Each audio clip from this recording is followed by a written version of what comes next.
start talking about auto-regulation, we're just going to start very general, and then as we do more videos, start talking about how you can learn to start auto-regulating for yourself. Auto-regulation is basically making game time decisions in your training depending on how you feel that day and how it fits into the context of your training cycle and what your goals are. It can be a matter of changing your exercise selection and what movements you're doing. It can be changing your intensity, your volume. It can be changing your rest times, your warm-ups, how your warm-ups are structured, how long they take, how your reps and sets are structured. It can really be anything. And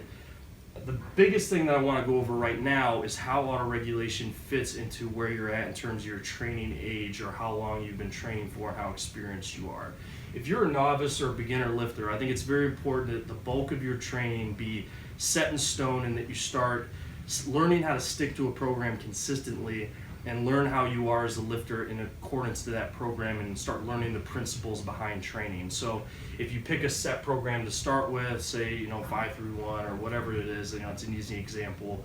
you stick to that program as it's written, and then you start to learn why that program is designed the way it is. You also start to learn for yourself, are you an explosive lifter, what your weaknesses and your strengths are, can you strain, do you still need to learn how to strain through lifts and recruit all of your muscle fibers and your strength levels that you have. There's a lot of things that you need to learn as you stick to a program initially that I think a little less of adjusting things based on if you feel good or if you feel bad that day,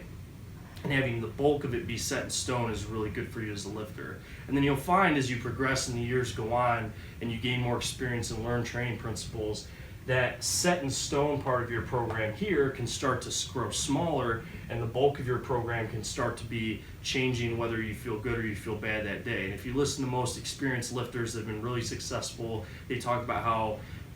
they didn't really know exactly what they were going to do when they went in the gym. They have their general, meat and potatoes, what they know they're going to do, and then the rest is based on feel. So we'll talk more about how you can start to learn how to auto-regulate for yourself, but initially just start thinking about where you are in terms of your training age and how much auto-regulation you're going to allow for yourself. I think in the beginning, it's important to have a little less and learn some of those principles, learn how you react to the different aspects of training. And then as you grow more advanced, that should be shrinking down and more of it should be adjusted depending on how you feel as you get to learn yourself better.